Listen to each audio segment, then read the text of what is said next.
Vamos a dar inicio en este momento con nuestro primer foro de aprendizaje. Este foro se titula Propósito de la empresa, decisiones éticas y gobierno corporativo. Y para ello quiero presentar a ustedes a nuestro ponente, Guillermo Juárez Salinas. Bienvenido, Guillermo, nos da mucho gusto que te encuentres aquí con nosotros y pues este espacio es tuyo. Adelante, Guillermo. Edgar, ¿qué tal? Buenos días. Muchísimas gracias. Me da mucho gusto saludarlos y me da mucho gusto volver a participar con el CEMEFI en otro foro. La verdad es que es muy interesante porque es la primera vez que participo en un foro virtual, aunque evidentemente todas las circunstancias actuales nos han hecho estar en comunicación virtual con muchas otras personas, pero también me gusta mucho verle el lado positivo a lo que está sucediendo actualmente, porque afortunadamente ahora estoy físicamente en Indianápolis y evidentemente si no tuviéramos estas facilidades de comunicación no habría la manera de participar en este tipo de foros. Entonces, pues la verdad es que me da mucho gusto poder platicar a ustedes de este tema y también me da mucho gusto poderlo hacerlo desde una perspectiva un poco menos formal. El título de esta conferencia es El propósito de la empresa, decisiones éticas y gobierno corporativo. No pretendí únicamente centrarme en el tema de gobierno corporativo precisamente para quitarle este estigma de formalidad que tiene normalmente esta palabra, que lo hace en muchos casos inalcanzable, sobre todo para pequeñas y medianas empresas. Me interesaba mucho partir del propósito, porque a partir del propósito es como podemos construir en realidad y entender el porqué del gobierno corporativo. Y mi propósito para esta charla es compartirles a ustedes una herramienta práctica a la cual podrán utilizar precisamente después, porque en esta charla solo tenemos 30 minutos para platicar sobre ellos. Entonces, mi intención es compartirles una herramienta práctica para que ustedes puedan implementar un buen gobierno corporativo que responda al propósito y necesidades de cada una de las empresas en la etapa de desarrollo en la que se encuentren. Eso es algo muy interesante que vamos a ir viendo en el transcurso de la presentación. Ahora, algo que es muy importante para mí es irlo compartiendo en la forma, en la metodología en la que se realiza tradicionalmente. Me imagino que la mayoría de ustedes ha escuchado la metodología de verlo con un caso. Pues precisamente esta guía de gobierno corporativo que quiero compartir con ustedes comienza compartiendo un caso, pero lo que me llama mucho la atención es que incluso en el texto en el que lo comparte, lo menciona como un caso ficticio de una empresa real. En realidad a mí me interesa más compartirles a ustedes un caso real de una persona real y cómo toma las decisiones en relación al gobierno corporativo, porque desde mi punto de vista las empresas no son las que toman decisiones, o sea, son las personas dentro de las empresas las que se comprometen y las que tienen un propósito y que si es compartido va adelante de la manera en la que va adelante una empresa. Y de hecho quisiera comenzar a partir de esa reflexión con una imagen que me llegó hace un poco de unos memes. Es esta imagen que habla precisamente del éxito de un negocio. No sé si lo notaron, pero para mí lo que es importante en términos del gobierno corporativo es que ayuda al desempeño de las organizaciones. Y hablo al desempeño de las organizaciones y no específicamente sobre el tema de éxito o fracaso de las organizaciones, porque en realidad estos conceptos son muy subjetivos. Es un éxito en referencia a quién o es un fracaso en referencia a quién. Por eso el propósito para mí es algo muy individual y en esta gráfica me parece que se demuestra muy claramente, o sea, cada vez que compartimos alguna metodología o alguna práctica en ese sentido, normalmente la metodología te muestra un camino recto y con una serie de pasos que aparentemente te van a llevar al éxito, cuando en realidad el camino es como aparece en la parte de abajo, nos enfrentamos a la realidad y a cuestiones imprevistas, a cuestiones personales, que en realidad no nos permite generalmente implementar un camino en línea recta hacia el éxito.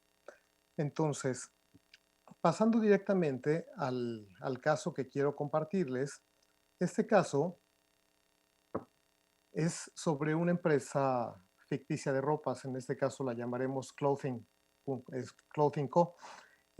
Básicamente quiero centrarme en un contexto de la empresa, en la cual en el caso que se presenta menciona que es una empresa que tiene un producto de alta calidad, ropa para caballeros, es una empresa que tiene 29 años en el mercado y que tiene un mercado probado. En este mismo contexto, perdón, es una empresa que actualmente, bueno, en el tema del caso, contaba con 12 sucursales o 12 tiendas, por decirlo así. Y por otro lado, tiene ciertas debilidades. Pero antes de pasar a las debilidades, les contaré un poquito el contexto del empresario. El empresario de Clothing Co. es un empresario que sueña con ampliar su negocio de ropa de 12 tiendas a 100. Y entonces, en el caso, se muestra que se prepara para poder presentar su propuesta a un grupo de inversionistas a los cuales está dispuestos a ofrecerles el 30% de su negocio para poder llevar a cabo su sueño de crear 100 empresas adicionales.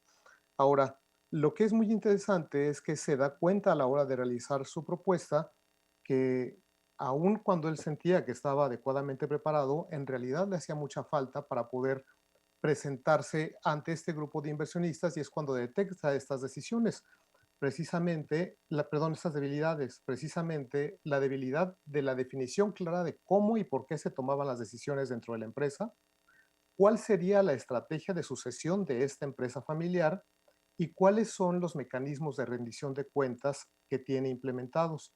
Entonces, este contexto precisamente es el contexto el que te ayuda a solucionar y a responder a las preguntas que hacen referencia a este tipo de temas.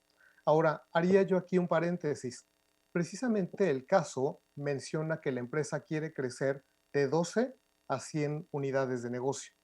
Mi pregunta sería, ¿y por qué? ¿Cuál es el propósito o cuál es el beneficio que este empresario busca a la hora de tratar de implementar su negocio? Y estas preguntas a mí me parecen muy importantes porque en el contexto empresarial muy pocas veces me he topado con empresarios que entiendan el contexto o puedan tener una respuesta clara a la pregunta de hasta dónde es suficiente. Si se dan cuenta, la lógica de mercado actual, cada vez que uno de nosotros ve una gráfica exitosa en alguna presentación o en algunos anuncios, generalmente vemos una línea recta que va de un punto inferior a un punto superior y una flechita indicando un camino indefinido o ilimitado. La pregunta es, ¿hasta dónde existe este camino indefinido e ilimitado? O sea, hay varios autores que mencionan que vivimos en un mundo finito, entonces evidentemente el crecimiento ilimitado es imposible. Y hay unos nuevos autores que mencionan que en realidad una gráfica de crecimiento no debería de ser lineal y apuntando hacia arriba, hacia el infinito, sino que en realidad deberíamos identificar la manera de poder representar gráficamente el éxito de una empresa de una manera circular. Entonces la línea no se convierte en un círculo de avaricia indeterminado, sino en un círculo virtuoso que genera mayor beneficio, entonces sí, para todos los grupos de interés. Simplemente una reflexión personal, pero seguimos con la presentación. Entonces, ¿qué es lo que sucedió en este caso con este empresario? Pues se enfrentó a varias preguntas críticas de sus interlocutores. Esas preguntas fueron, ¿cómo se toman las decisiones clave? ¿Quiénes son las personas con conocimiento y habilidades esenciales y cómo se ha planificado la sucesión en estos puestos de riesgo clave? ¿Cómo gestionan los riesgos en la empresa? ¿Cómo puedo ver lo que sucede con la empresa? Es decir, en dónde está la información que me puede permitir a mí identificar cómo se encuentra la empresa en determinado momento. ¿Cómo pueden los inversionistas potenciales estar seguros de que la información proporcionada es correcta y completa? ¿Qué tipo de relacionamiento ofrece a sus accionistas? Estas preguntas, a final de cuentas, son unas preguntas muy honestas, porque a final de cuentas lo que querían definitivamente los inversionistas es tener la seguridad de cómo ellos y qué rol iban a poder jugar a final de cuentas en una empresa eminentemente familiar. Entonces, lo que se dio cuenta este empresario es que todas estas preguntas, lo único a lo que hacen referencia es a prácticas de gobierno corporativo. Las prácticas de gobierno corporativo le permitirían responder a estas y otras preguntas para dar seguridad a los inversionistas de participar en su negocio. Entonces, si nos damos cuenta, todo parte de un propósito y a partir de ese propósito se van generando naturalmente las preguntas por los niveles y las etapas en que las empresas se van desarrollando. Entonces, esta para mí es una parte fundamental para definir y identificar el gobierno corporativo. Ahora, yo les comentaba que algo que es importante para mí es compartirlo desde una experiencia personal, ya no compartirlo como una experiencia de caso como la que les acabo de mencionar, que este, que este empresario que aparece dentro de esta guía que les voy a proporcionar al final iba desarrollando. El caso que quiero compartirles es un caso en el cual he estado muy cercano por temas de amistad y por temas de trabajo y parte con una empresa que se llamaba Fundaciones Ruiz y que ahora evolucionó, y digo evolucionó porque no es la misma empresa, a una empresa denominada Metalfit, que básicamente es el mismo negocio. La historia que quiero contarles comienza en los años 70 y en los años 70 comienza con, afortunadamente, un amigo mío que había estudiado ingeniería metalúrgica. Había estudiado ingeniería metalúrgica por una tradición familiar. Su padre y sus hermanos, que habían llegado de España en algún momento, al establecerse en México, pusieron una fundición que se dedicaba principalmente a fabricar tubería. Y obviamente el cliente principal era el gobierno de México. Entonces, en esta época, en los años 70, él termina su carrera y decide no participar en el negocio familiar precisamente por los problemas que identificaba entre su papá y sus dos tíos. Eran tres hermanos los que eran socios. Sin embargo, al ver su papá que terminando la carrera, él entra a trabajar a Fundidora de Monterrey, le dice, oye, yo creé esta empresa, si no creé esta empresa para ti, no tiene ningún sentido el que yo haya creado esta empresa. Entonces me gustaría mucho que te vinieras a trabajar aquí.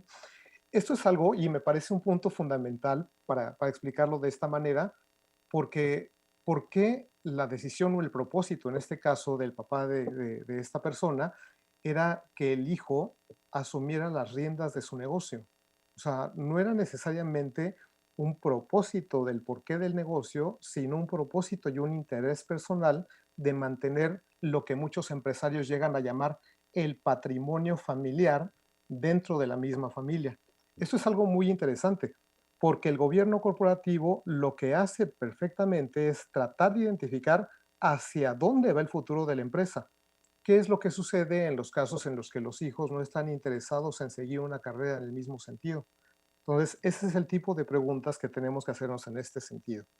Bueno, para hacer la historia larga, un poco corta, esta persona entra a trabajar con su padre, haciéndole una solicitud muy grande en términos de sueldo, en términos de que quería estudiar una maestría. Entonces, él puso las condiciones, un buen sueldo íntegro, el que la empresa pagara una maestría y que se le respetaran sus horarios y decidió entrar a trabajar a la empresa. Pues como eran tres tíos, o eran tres hermanos, casualmente cuando él entra a trabajar a la empresa, uno de sus primos entra también a trabajar a la empresa. Entonces, cuando llega a trabajar a la empresa se da cuenta de que la empresa es un total desorden, inventarios por las nubes, materia prima, mucho dinero en operación, malas inversiones en activos. Entonces, los primeros 6 años que él estuvo trabajando ahí, fueron unos 6 años en los que él estuvo participando con cierta humildad, para tratar de ver cómo funcionaban las cosas, darse cuenta cómo funcionaba la estrategia que tenían los socios principales, pero se dio cuenta de que en la primera generación había muchos conflictos y esto a final de cuentas se replicó en la segunda generación y lo peor del caso es que las dos generaciones convivían dentro de la misma empresa. Esta empresa ni siquiera tenía ni siquiera tenía una estructura jerárquica definida, porque los tres hermanos tenían la misma jerarquía de directores. Entonces, esto generaba muchos conflictos frente al personal.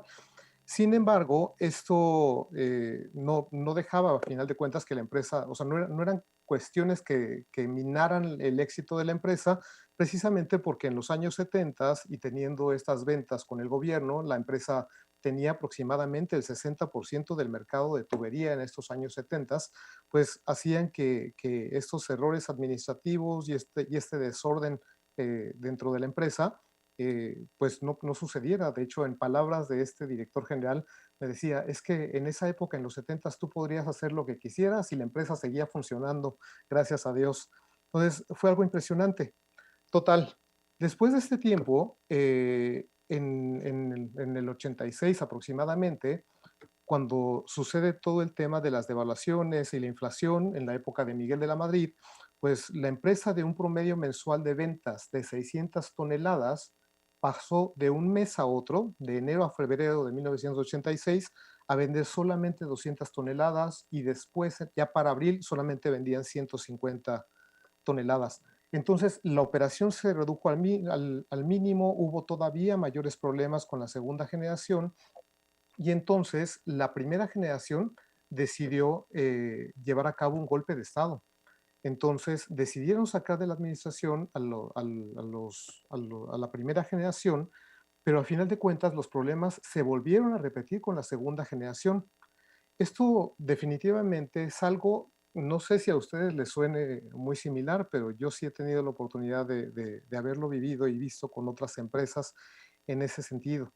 Entonces, resulta que esta segunda generación se queda a cargo y al asumir esta persona la dirección general, digamos, de manera informal, porque no existía ese puesto, se enfrentó a otro tipo de situaciones, justamente lo que yo les mencionaba del tema del camino al éxito. Justo en esa misma época en la que baja la operación, muere su gerente de ventas. Entonces, no solamente se enfrentaban a una mínima operación, se enfrentaban a perder a la persona más importante para la sobrevivencia de la empresa en ese momento, etcétera, etcétera, etcétera. Lo que sucedió simplemente, bueno, no simplemente, o sea, siguiendo un camino importante, es que la empresa puso sus ojos en el extranjero, puso sus ojos en el extranjero y entonces lo que hizo fue trabajar para empezar a generar ventas en el extranjero. Esto rescató a la empresa, volvieron a subir su nivel de productividad y su nivel de operaciones y entonces ya con los accionistas de la primera generación fuera, ellos empezaron a sentirse muy seguros y tranquilos porque de alguna manera estaban viviendo una vida muy desahogada sin tener la presión dentro de la empresa. Sin embargo, no dejaban de tener injerencia dentro de la misma organización, lo cual seguía dificultando la administración para esta segunda generación. Uno de ellos se había regresado a vivir a España y solamente recibía sus beneficios. Otro de ellos quería seguir sintiéndose al mando y pedía incluso tener una oficina dentro de la misma empresa, aunque no estuviera participando en la toma de decisiones, pero esto no favorecía el clima organizacional. Hasta el momento en el que ya viéndose o estando enfrentado a todos estos problemas, esta persona decide dejar la empresa. Entonces, al dejar la empresa, esto es muy importante y muy interesante porque la deja en un momento muy crítico. Ya rescata la empresa, está teniendo ventas internacionales, pero la avaricia de la primera generación insistía en que estaban vendiendo muy mal y que las empresas norteamericanas, en ese caso que eran sus nuevos clientes, estaban aprovechándose de ellos con precios muy bajos, cuando en realidad pues los precios y el margen de ganancia en esta industria no eran muy altos. Pues sale este director general y saliendo este director general, otra vez la vieja administración decide subir los precios, pues resulta que pierden a todos sus clientes y la empresa se va literalmente a la quiebra hasta cerrar en 1992 aproximadamente. En realidad, la subida de los precios que ellos hicieron fue de un 25% y sucedieron dos cosas muy importantes. Cuando él estaba a punto de salirse, su padre obviamente todavía tenía cierto número de acciones en la empresa y trató de salirse de la empresa de sus hermanos. Le dijeron, no, esta empresa es de los hermanos y en esta empresa nos morimos todos juntos con el banco, con el barco. Pero cuando salió de nuevo a flote la empresa, fueron los hermanos los que le ofrecieron comprarle su parte a un precio muy bajo. Pero conociendo perfectamente este director general la situación de la empresa, le sugirió a su papá, es un muy buen momento para salirte, toma el dinero que te dan y ya está, y ya te lavas las manos de este sentido. Él termina por salirse también y sus tíos, a la hora de ver que la empresa no estaba funcionando con estas nuevas políticas de precios, la nueva estrategia de ventas que implementaron, el no poderle dar el mismo seguimiento a las ventas en el extranjero, perdieron totalmente la empresa y tuvieron que malbaratarla como activos, ni siquiera se pudo vender como empresa. Y aquí es donde empieza la parte interesante de este tema. Esta empresa no pudo sobrevivir, pero decidió este director general iniciar este nuevo negocio y ahora asociándose con los clientes anteriores de Fundaciones Ruiz en el extranjero. Y aquí viene la primera lección. Él insiste que en términos de gobierno corporativo, la primera lección es que tú debes de asociarte o tener accionistas únicamente con la gente que puede aportarle cosas al negocio que tú no puedes aportarle. Y en este caso, lo que aportaban los socios norteamericanos era precisamente una puerta de entrada con muchos clientes en Norteamérica, aunque la empresa seguía basada en Monterrey. Entonces, decide crear su propia empresa, pero aquí no termina la historia porque me interesa mucho comentarles lo que sucede con la tercera generación. La tercera generación ya solamente con la familia de este empresario de Metalfit. En ese sentido, lo que sucede con esta generación es precisamente que ninguno de sus hijos estudia ingeniería metalúrgica, ingeniería mecánica, a ninguno le interesa este supuesto negocio familiar como lo verían algunas otras personas. Una de sus hijas estudia comunicación, otro de sus hijos estudia administración y le interesan los negocios relacionados con el entretenimiento, restaurantes y el turismo, y otro de sus hijos estudia enología y lo que le interesa es producir vinos.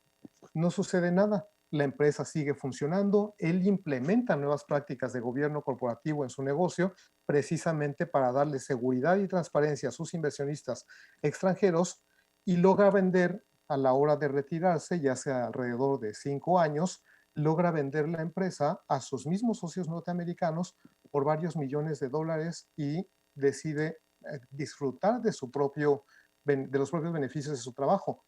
Es decir, ¿qué libertad te da el no pensar que esto es un patrimonio familiar que tienes que cuidar para las siguientes generaciones? ¿Y qué libertad le da a las siguientes generaciones el no saberse o verse envueltas en tratar de sostener un patrimonio familiar cuando ese no es su propósito en la vida? ¿Qué sucede actualmente? Que él ya de manera retirada se vuelve socio de sus hijos a sus diferentes negocios y no entran en ningún conflicto ninguna de estas generaciones y evidentemente tiene las puertas abiertas con sus mismos socios y con socios nuevos en este mercado de negocios.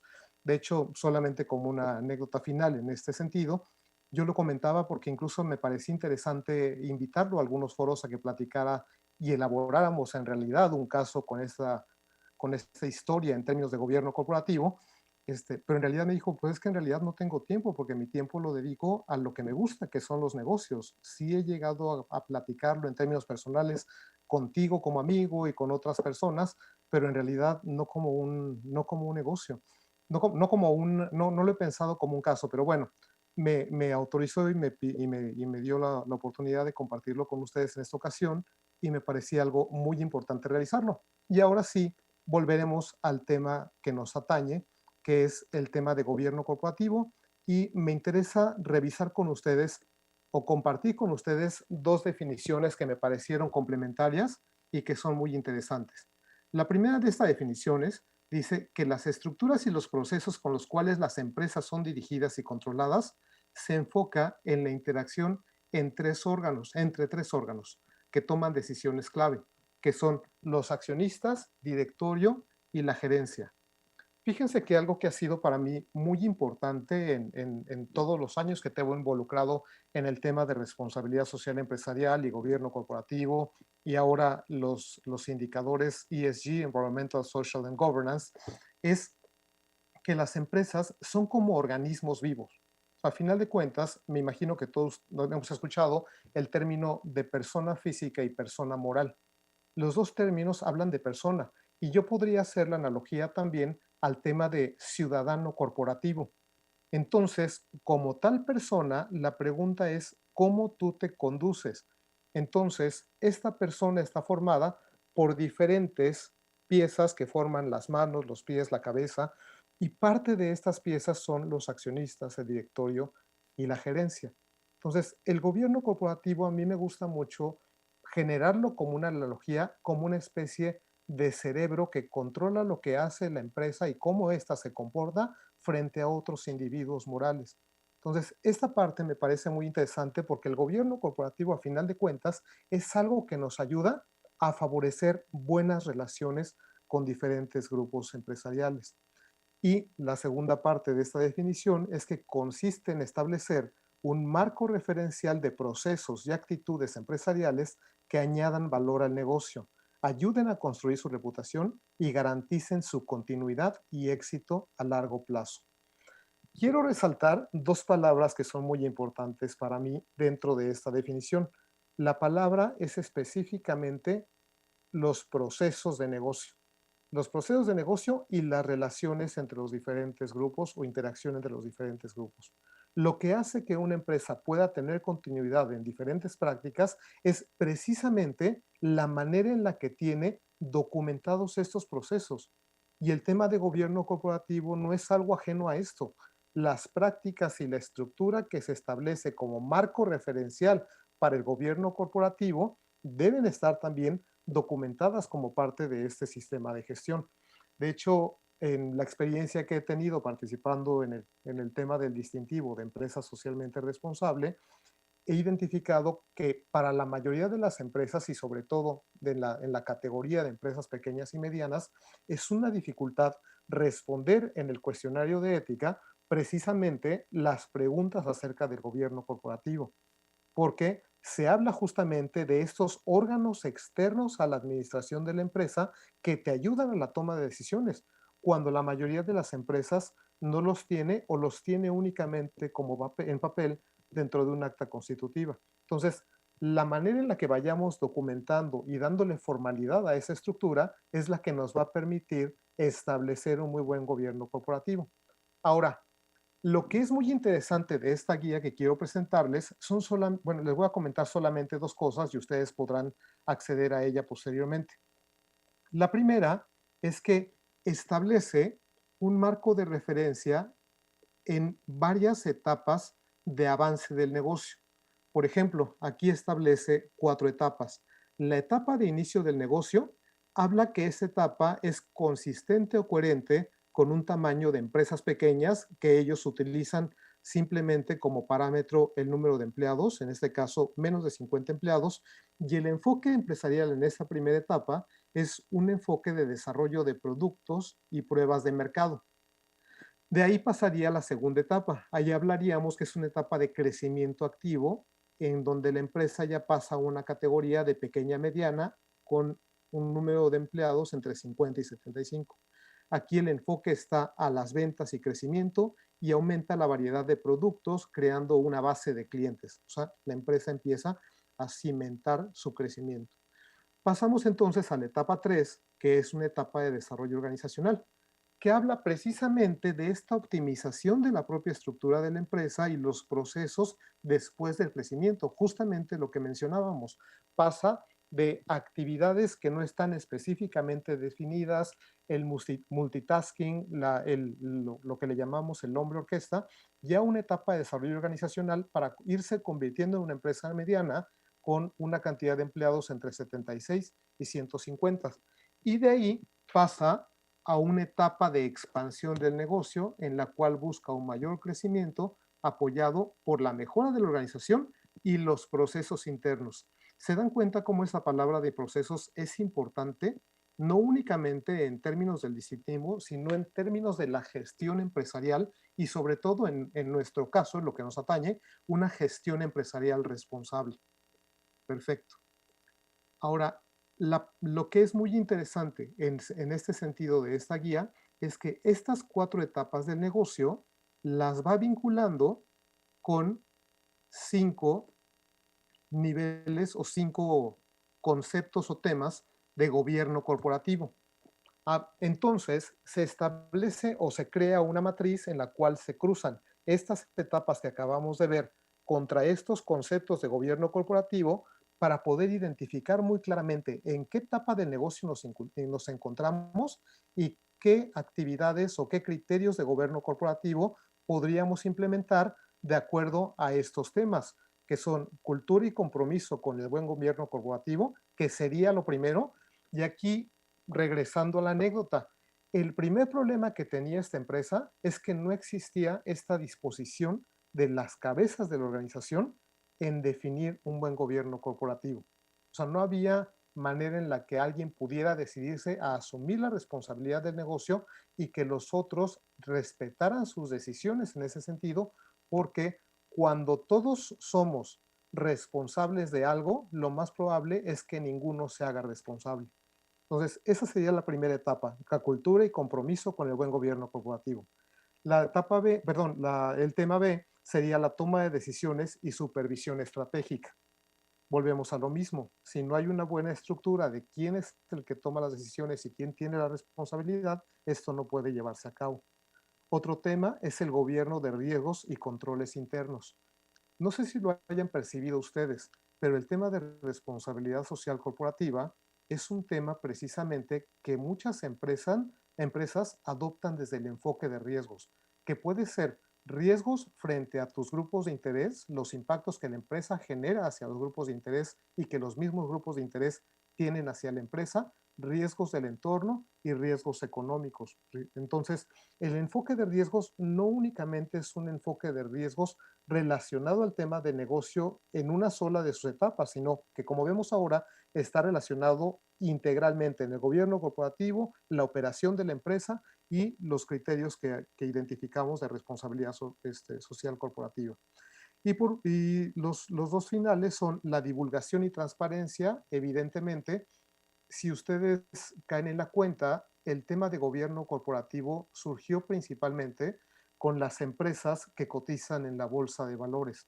Entonces, a partir de la bolsa de valores fueron cuando, bueno, de este tipo de empresas fue cuando se empezó a crear justamente estas estructuras de gobierno corporativo para dar seguridad a los accionistas, que ellos identificaran la transparencia de las organizaciones, pero si nos damos cuenta y lo que nos dice la historia, esto tampoco ha eximido de los fraudes que han sucedido. No sé, hay dos que me vienen en mente en este momento.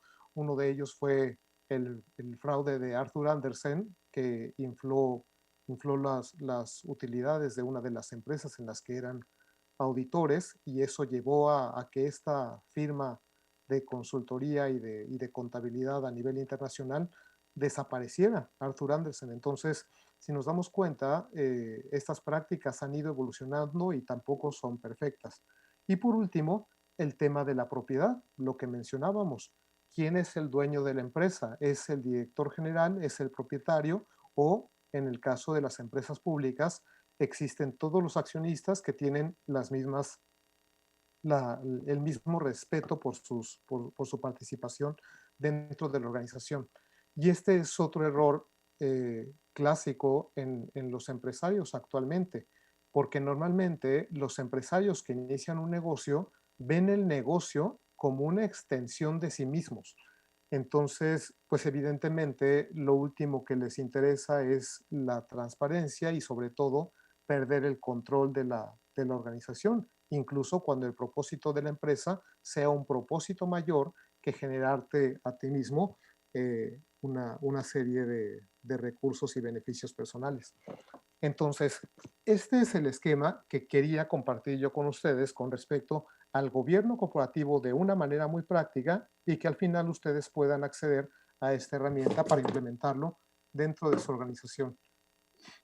¿Y cuáles serían las conclusiones? Primero, cuando hablamos de propósito, yo hablo mucho más allá de el tratar de que la empresa permanezca. En mi experiencia personal, cuando he tenido la oportunidad de platicar con algunas empresas o iniciar en algún proceso de consultoría de responsabilidad social empresarial, generalmente hago una pregunta y la pregunta es, ¿qué sucedería si tu empresa dejara de producir o de dar o de brindar el servicio que brindas actualmente? Normalmente la respuesta es no pasaría nada. Habría otra empresa o habría otra persona que podría dar el mismo producto o servicio. Entonces vuelvo a preguntar, entonces, ¿cuál es la razón por la cual tú das este producto o servicio? ¿Para un beneficio personal?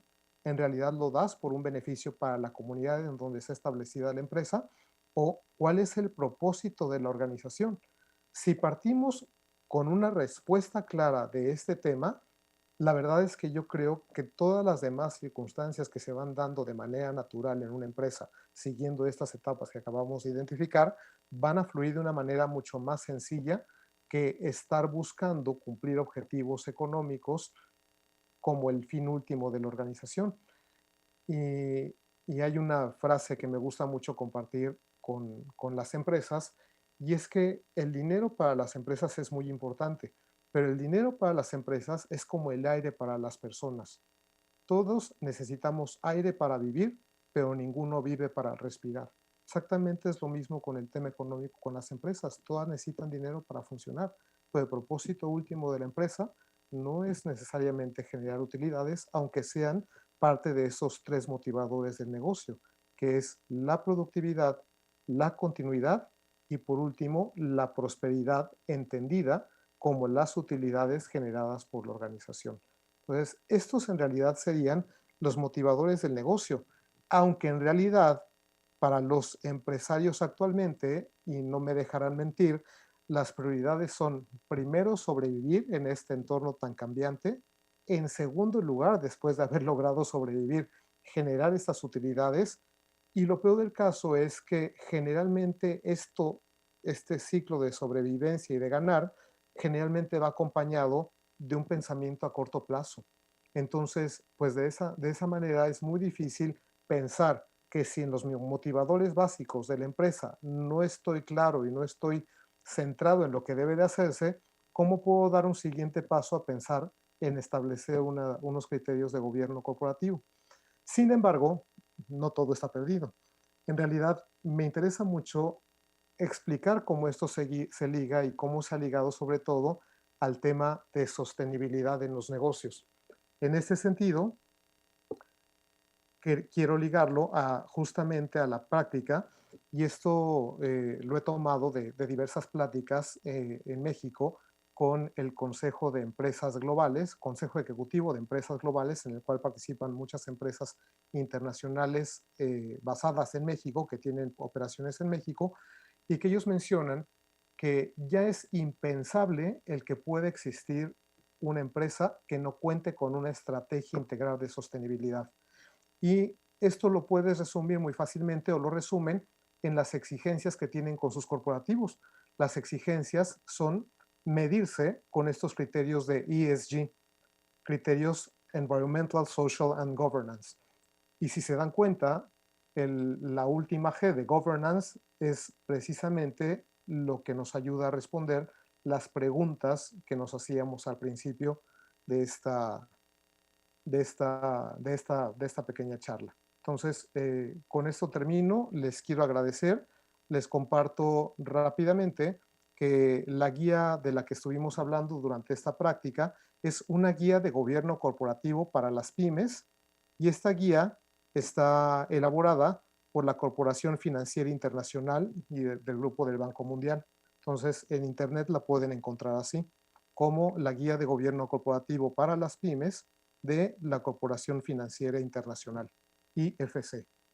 Pues muchísimas gracias y creo que quedamos a buen tiempo con los 30 minutos que nos habían proporcionado.